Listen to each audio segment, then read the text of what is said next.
1,000 years ago, the intellectual center of the world was Baghdad. Baghdad.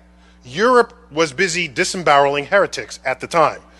Baghdad was open to all thought at the time, between AD 800 and 1100, around there.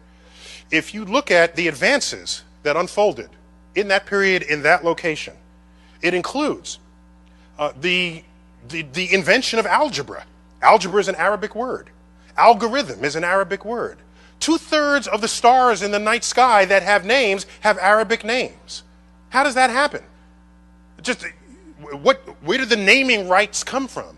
It came from the fact that at that time, huge advances in the Middle East, in Baghdad in particular, was unfolded in engineering, mathematics, especially mathematics, astronomy, navigation, physiology. And you say, well, why is that so? If you look at what was going on, they were open to all lines of thought. Jews, Muslims, Christians. There were doubters back then. Today we would call them atheists. They would all come around a table and share ideas. If you have some philosophy that's got holes in it, someone's going to find it. And you're going to challenge you on those ideas. And what happens is the conversation ratchets up.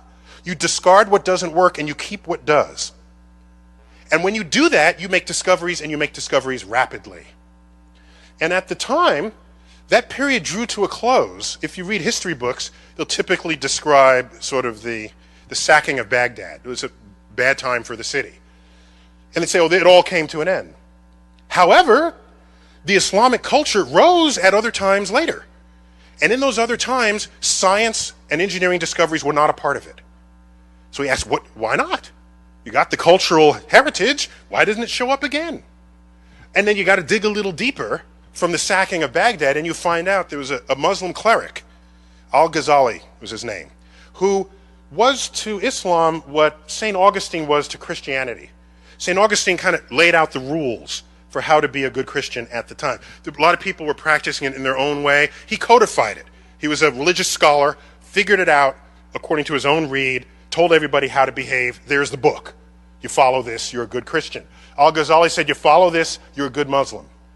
In that text included the assertion, which gained influence socially, but then politically, so then it had power of influence. In there was the assertion that mathematics and the manipulation of numbers was the work of the devil. The entire enterprise collapsed and never recovered. It has not recovered since. If you look at the number of Muslims who have won the Nobel Prize in the sciences, it's one. Number of Jews who have won the Nobel Prize, 1/4 of all Nobel Prizes in science have been won by Jews. How many Muslims in the world? 1.3 billion. How many Jews in the world? 15 million tops. So you look at what effect the culture of discovery and learning can have on what you discover about the natural world. It's extraordinary. So just because you're making discoveries doesn't mean it's forever. And I look at the 20th century in America as a period of great discovery.